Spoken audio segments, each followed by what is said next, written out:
25 से 27 मई तक ऋषिकेश में होगी G20 की बैठक। मुख्यमंत्री पुष्कर सिंह धामी ने पीएम मोदी का जताया आभार। कहा उत्तराखंड की संस्कृति और यहां के विकास से विदेशी मेहमान होंगे रूबरू।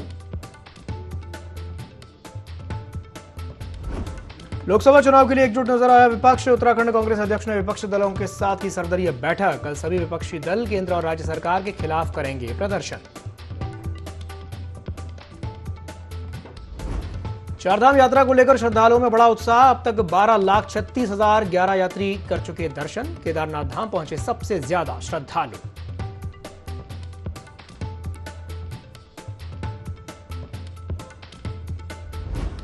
लैंड जिहाद के खिलाफ प्रशासन की कार्रवाई जारी। लालकुआ में मजार और मंदिर पर चला बुलडोजर। कब्जा मुक्त हुई सरकारी जमीन।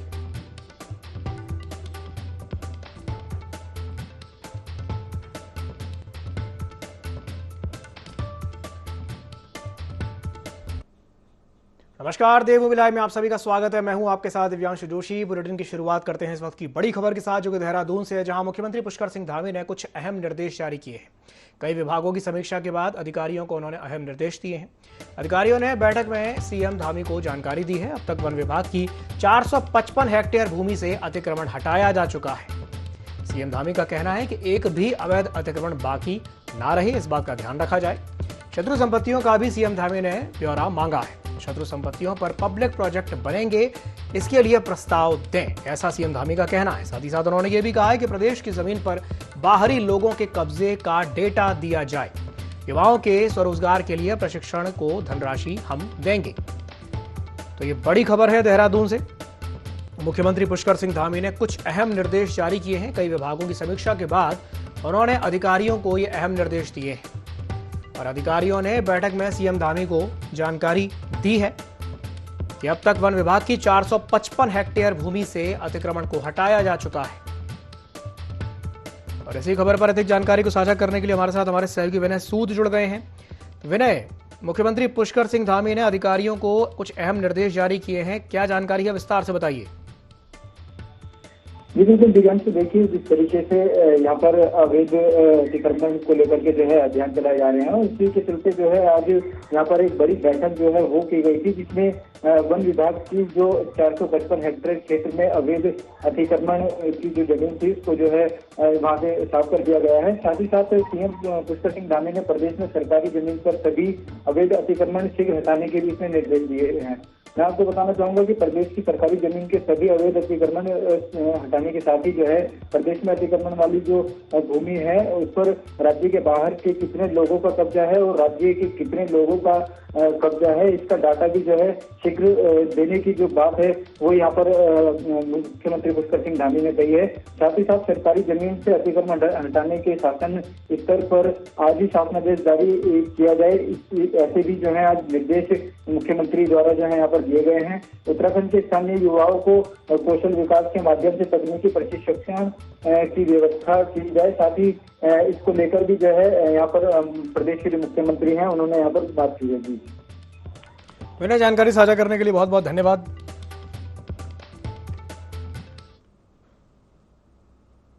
बढ़ते हैं खबरों की ओर। उत्तराखंड में सरकारी कर्मचारियों ने पुरानी पेंशन बहाली की मांग तेज कर दी है। लक्सर और रुड़की रेलवे स्टेशन पर नॉर्दर्न रेलवे मेंस यूनियन के पदाधिकारियों और कार्यकर्ताओं ने जुलूस निकाल करके अपनी मांग रखी। कर्मचारियों ने कहा कि अगर सरकार ने पुरानी पेंशन योजना बहाल नहीं की तो उसे कर्नाटक की ही तरह परिणाम भुगतने होंगे। कर्नाटक के चुनाव में नतीजों को संकेत बता करके कर्मचारियों ने केंद्र सरकार को सबक सिखाने की भी नसीहत दी है।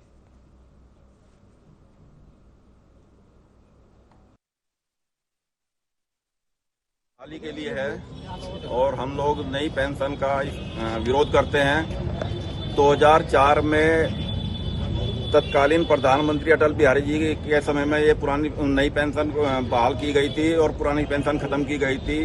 तो हमारे महामंत्री जी शिव गोपाल मिश्रा जी का एक ये अभियान है कि जब तक पुरानी पेंशन बहाल नहीं हो जाती तब तक हम लोग इसी तरह से अभियान चलाते रहेंगे।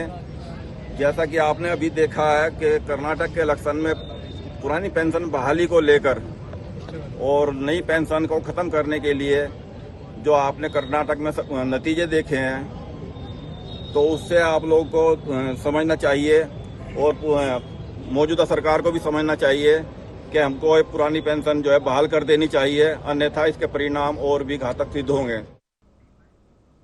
लक्सर के छात्रों को मॉडल कॉलेज की सौगात मिलने वाली है। उच्च शिक्षा विभाग ने लक्सर के राजकीय स्नातकोत्तर महाविद्यालय को मॉडल कॉलेज बनाने का ऐलान कर दिया है। आपको बता दें कि महाविद्यालय प्राचार्य विचित्र शर्मा ने महाविद्यालय को मॉडल कॉलेज बनाने के लिए प्रस्ताव प्रस्तुत किया था, जिस पर उच्च शिक्षा विभाग ने मुहर लगा दी है। प्रस्ताव में 4 शिक्षण कक्षों समेत गृह विज्ञान प्रयोगशाला, 20 कंप्यूटर से सुसज्जित लैब, एनएसएस यानी कि राष्ट्रीय सेवा योजना कक्ष समेत 1 दर्जन बिंदु शामिल है। महाविद्यालय के विकास से प्रदेश के छात्रों को लाभ मिलेगा और शिक्षा के क्षेत्र में विकास होगा।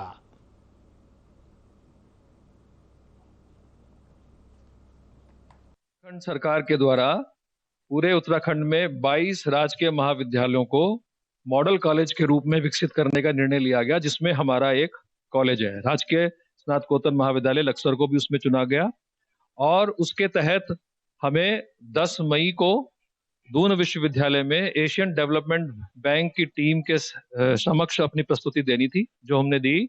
और हमने उसमें इस कॉलेज की सारी समस्याओं को बताया, यहाँ पर उपलब्ध संसाधनों को बताते हुए इस कॉलेज के विकास के संबंध में यहाँ हमें कंप्यूटर लैब की आवश्यकता है, कैंटीन की आवश्यकता है। इन सब को बनाते हुए लगभग 20 करोड़ रुपया महाविद्यालय को आवंटित किए जाने हेतु सरकार को प्रस्ताव प्रस्तुत किया है। पूर्व प्रधानमंत्री विश्वनाथ प्रताप सिंह की पोती अंद्रिजा मंजरी ने अपने पति और ससुराल पक्ष पर मामला दर्ज करवाया है। पीड़िता ने अपने ससुराल पर मारपीट, गाली गलौज और हमला करने का आरोप लगाया है। अंद्रिजा मंजरी का कहना है कि ससुराल पक्ष उसे दहेज के लिए प्रताड़ित करता था। पूर्व पीएम की पोती की शिकायत पर पुलिस ने मामला दर्ज कर लिया है। साथ ही एसएसपी देहरादून दिलीप सिंह ने निष्पक्ष जांच का आश्वासन दिया है।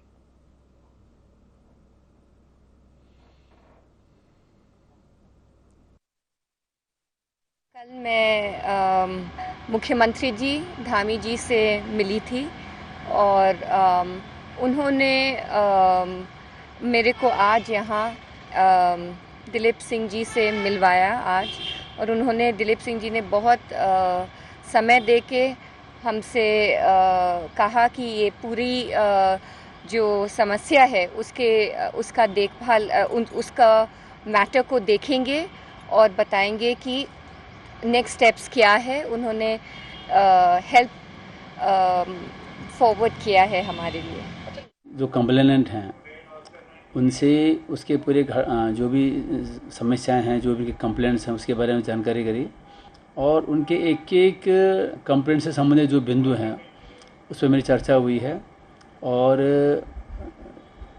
बहुत सारी उनकी कुछ ग्रीवांसेस हैं उसको मैंने सुना और मैंने उनको अश्योर्ड किया है कि उस पूरी प्रकरण में तटस्थ होकर के पारदर्शी तरीके से पुलिस प्रभावी कार्रवाई करेगी और निश्चित रूप से इस पूरे प्रकरण में विधि के अनुरूप हम लोग अग्रिम विधिक कार्रवाई करना सुनिश्चित करेंगे। G20 की अगली बैठक 25 से लेकर के 27 मई को ऋषिकेश के नरेंद्र नगर में आयोजित की जाएगी। इस बैठक को लेकर मुख्यमंत्री पुष्कर सिंह धामी ने प्रधानमंत्री नरेंद्र मोदी का आभार जताया है। उन्होंने कहा कि प्रधानमंत्री मोदी ने उत्तराखंड को G20 की 3 बैठकें करने की बड़ी जिम्मेदारी सौंपी है। सीएम धामी ने यह भी कहा कि पहली बैठक रामनगर में आयोजित की जा चुकी है और अब आगे की बैठकों के लिए सभी तैयारियां पूरी कर ली गई हैं। उत्तराखंड की संस्कृति और यहाँ के विकास के साथ साथ अन्य बातों को आने वाले मेहमान देखेंगे और अपने साथ एक अच्छा संदेश लेकर के जाएंगे।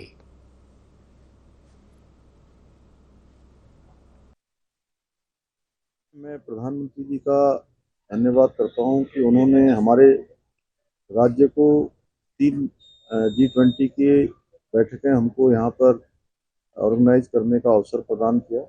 पहली बैठक हमारी रामनगर में हो चुकी है और बहुत शानदार बैठक रही।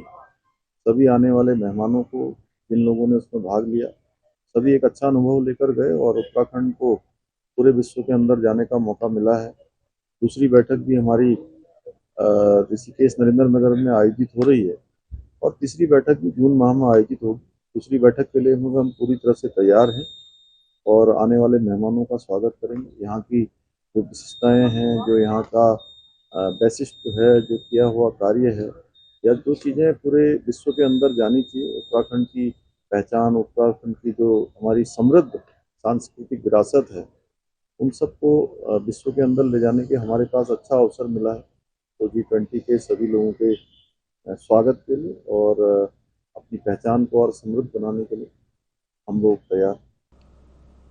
अगली खबर उत्तरकाशी से है, जहां गंगोत्री विधायक सुरेश चौहान की सूझबूझ से स्थानीय निवासी की जान बच गई। आपको बता दें कि गढ़थाती के पूर्व प्रधान को हार्ट अटैक आ गया था और उनकी स्थिति काफ़ी गंभीर थी, जिसके कारण जिला अस्पताल ने उन्हें देहरादून रेफर कर दिया था। पर 6 घंटे की लंबी दूरी होने के कारण उनकी जान को खतरा हो सकता था, लेकिन स्थानीय विधायक सुरेश चौहान ने संवेदनशीलता दिखाते हुए एयर एम्बुलेंस की व्यवस्था करके उन्हें देहरादून भेजा, जहां अब उनका उपचार चल रहा है।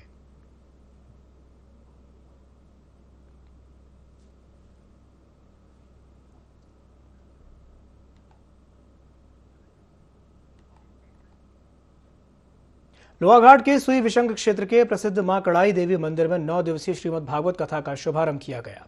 इसके चलते 3 किलोमीटर लंबी भव्य कलश यात्रा निकाली गई, जिसमें सैकड़ों महिलाएं और पुरुषों ने प्रतिभाग किया। आपको बता दें कि श्रीमद् भागवत कथा का आयोजन 21 मई से लेकर 29 मई तक करवाया जा रहा है। तो वही 29 मई को विशाल भंडारे के आयोजन के साथ ही कथा का समापन किया जाएगा।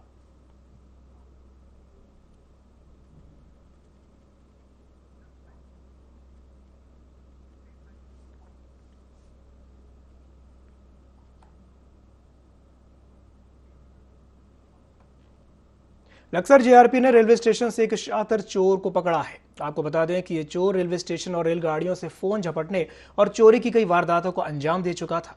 जीआरपी के मुताबिक कई दिनों से चोर की तलाश जारी थी, जिसके बाद रुड़की रेलवे स्टेशन के पास से आरोपी वसीम को चोरी के 4 मोबाइल फोन के साथ गिरफ्तार कर लिया गया।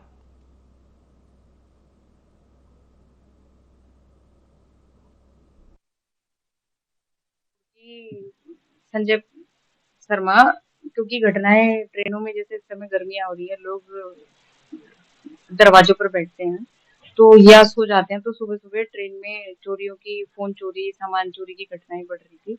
तो चेकिंग कर रहे थे तो रुड़की रेलवे स्टेशन पर एक संदिग्ध व्यक्ति दिखाई दिया। जब उससे तलाशी ली पकड़ के, तो उसके पास से 4 मोबाइल फोन बरामद हुए, जिसमें से 2 फोन रेडमी के हैं, एक वीवो और एक नोकिया का फोन है। इनके संबंध में 3 हमारे यहाँ मुकदमे दर्ज हैं और 1 मोबाइल फोन के संबंध में जांच की जा रही है। अभियुक्त आपराधिक प्रवृत्ति का व्यक्ति है। इसके खिलाफ 1 मुकदमा जीआरपी मुरादाबाद में है और 3 मुकदमे मुगलपुरा थाना जिला मुरादाबाद में दर्ज है। 2 अभियोग हमारे यहाँ जीआरपी लक्सर में दर्ज है। एक जो उसके पास से बरामद हुआ है नोकिया फोन मोबाइल, उसकी जांच की जा रही है। जैसे ही पता चलेगा स्वामित्व का, तो उसको हम संबंधित को सूचना दे देंगे। अभियुक्त को हिरासत में लेके माननीय न्यायालय के समक्ष प्रस्तुत किया जाए। हल्द्वानी पुलिस ने उधम सिंह नगर के 3 पत्रकारों को रंगदारी के मामले में गिरफ्तार किया है। दरअसल बीते दिनों उधम सिंह नगर के 3 पत्रकारों ने खुद को विजिलेंस टीम का अधिकारी बताकर सिंचाई विभाग के अधिकारी से 1 लाख की रंगदारी की मांग की थी। साथ ही साथ जान से मारने की धमकी भी दी थी। हल्द्वानी एसपी क्राइम जगदीश चंद्र ने बताया कि मामले में 2 युवक पत्रकार और एक चालक के साथ ही एक महिला पत्रकार भी शामिल थी, जिसमें 2 पत्रकार और एक चालक को गिरफ्तार कर लिया गया है, जिनके पास से रंगदारी के 90,000 रुपए भी जब्त किए गए हैं। तो फरार महिला की तलाश जारी है।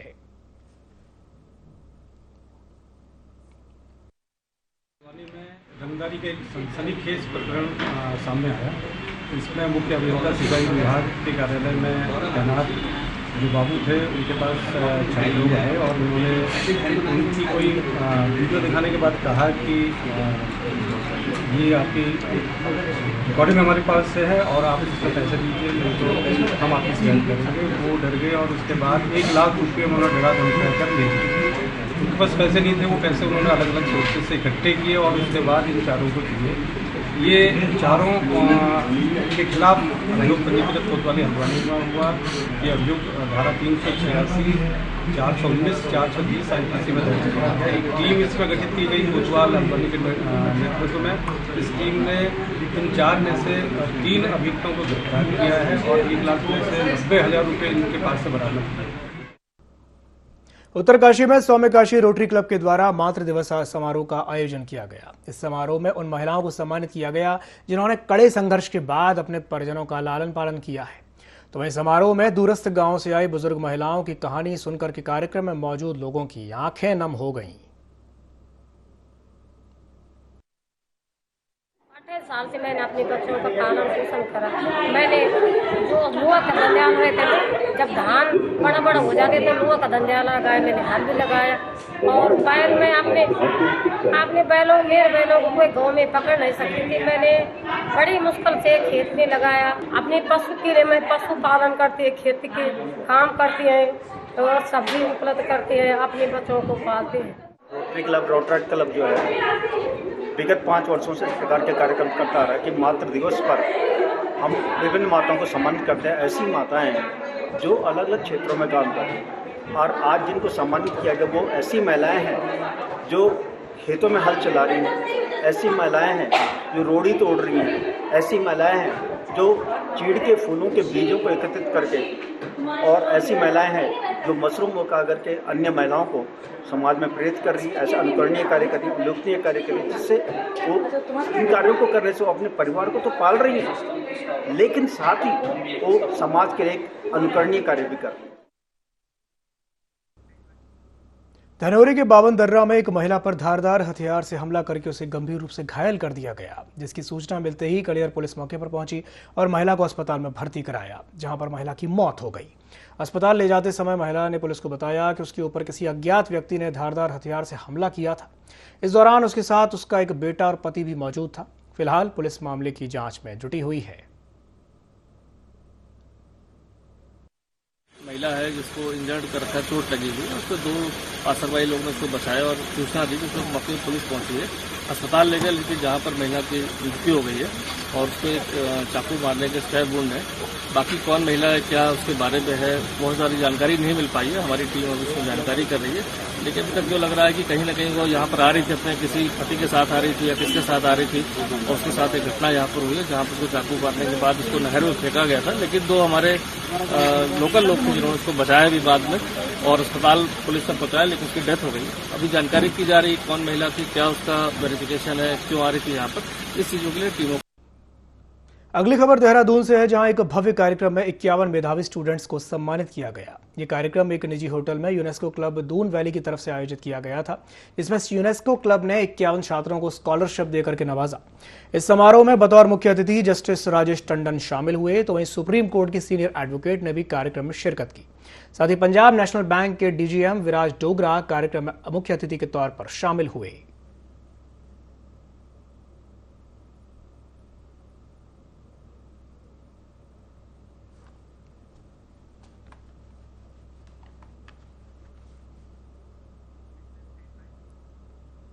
कैबिनेट मंत्री चंदन राम दास के निधन के बाद बागेश्वर सीट पर उपचुनाव होने हैं। उपचुनाव को लेकर के बीजेपी और कांग्रेस अपनी अपनी तैयारियों में लगी हुई हैं, तो वहीं दूसरी ओर कांग्रेस और बीजेपी में आरोप प्रत्यारोप का दौर भी जारी है।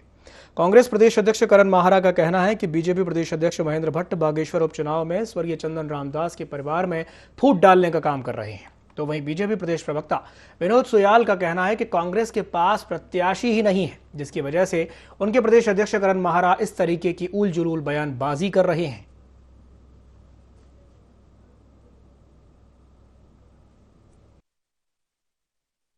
वहां मेरे को सुनाई पड़ा कि उन्होंने चंदन राम दास जी के घर में भी झगड़ा पैदा कर दिया है, माँ और बेटू में झगड़ा पैदा करा दिया है, क्योंकि ये पार्टी डिवाइड एंड रूल की पार्टी रही है, अंग्रेजों की चमची पार्टी है, और जो अंग्रेजों ने किया वही इन्होंने सीखा है, और आज उस घर में भी इन्होंने फूट डाल दिया। वहाँ माँ बेटू के झगड़े करा देंगे, बेटा कहता है मैं लड़ूंगा, माँ से पार्टी करिए, आप लड़िए। तो अब देखते हैं आने वाला समय क्या करें। बागेश्वर चुनाव को लेकर निश्चित रूप से कांग्रेस पार्टी इस स्थिति में नहीं है कि माननीय जो हमारे स्वर्गीय चंदन रामदास जी थे, उनके द्वारा उस क्षेत्र के लिए जो विकास कार्यों की एक लंबी श्रृंखला तैयार की गई और जितने लंबे समय तक वो जन जन के बीच में लोकप्रिय थे, तो आज कांग्रेस के पास जब प्रत्याशी नहीं मिल रहा है तो कांग्रेस के प्रदेश अध्यक्ष करण माहारा जो है तो अनर्गल प्रलाप करने पे लगे हुए हैं कि भारतीय जनता पार्टी ये कर रही है, वो कर रही है।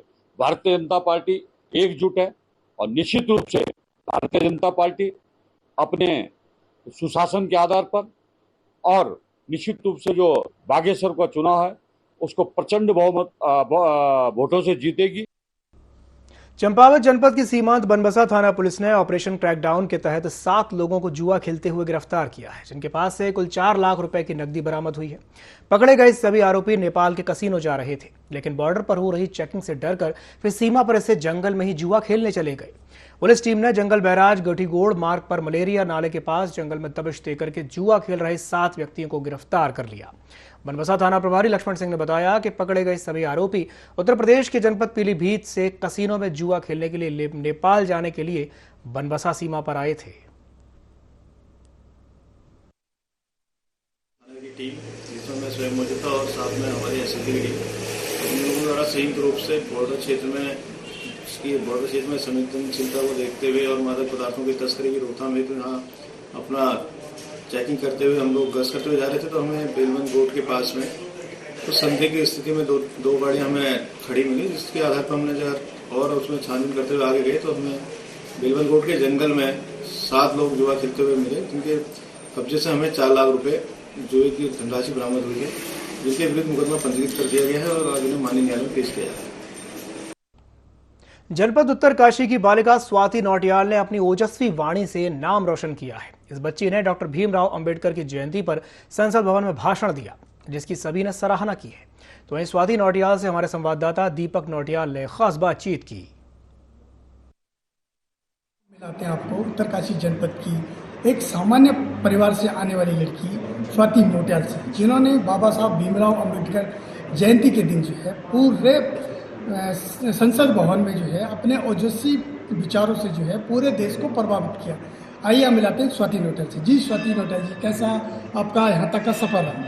नमस्कार सर। जो नेशनल यूथ पार्लियामेंट कंपटीशन करवाता है और डिस्ट्रिक्ट लेवल से पहले बच्चे चुने जाते हैं, उसके पश्चात उन्हें स्टेट में जाने का मौका मिलता है और जिनकी रैंक वहाँ पर बनी हुई होती है, तो फिर जब भी संसद भवन में किसी भी महापुरुष को श्रद्धांजलि देने जाना होता है तो हर स्टेट से वो एक बच्चे का चुनाव करते हैं, जो कि NYKS नेहरू युवा केंद्र के थ्रू होता है।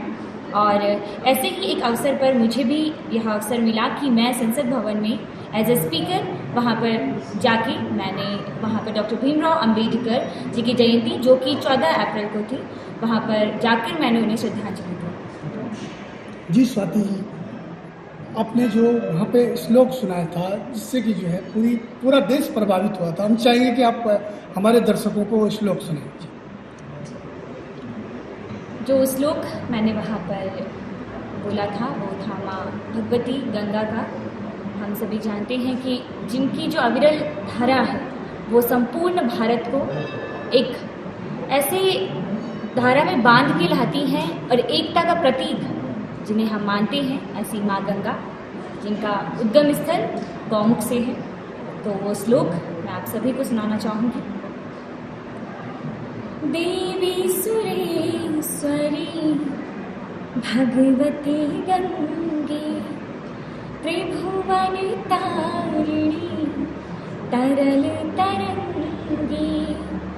देवी सुरेश्वरी भगवती गंगे त्रिभुवन तारिणी तरल तरंगी।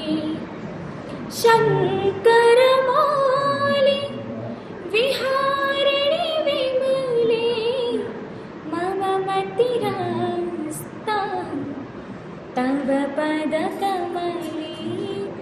देवी सुरेश्वरी भगवती गंगे। उत्तराखंड राज्य में बढ़ते नशे की प्रवृत्ति की रोकथाम के लिए मुख्यमंत्री पुष्कर सिंह धामी के ड्रग्स फ्री देवभूमि अभियान के अंतर्गत वरिष्ठ पुलिस अधीक्षक STF आयुष अग्रवाल ने ड्रग्स के खिलाफ कार्रवाई करने के आदेश दिए हैं। STF की NTF टीम ने थाना रायवाला पुलिस के साथ संयुक्त कार्रवाई करते हुए थाना रायवाला से 3 पानी फ्लाईओवर के पास से अभियुक्त से 200 ग्राम स्मैक बरामद की, जिसकी अंतर्राष्ट्रीय बाजार में कीमत 20 लाख रुपए के करीब आंकी गई है। STF ने अभियुक्त के विरुद्ध थाना रायवाला में NDPS एक्ट के अंतर्गत मुकदमा पंजीकृत किया है।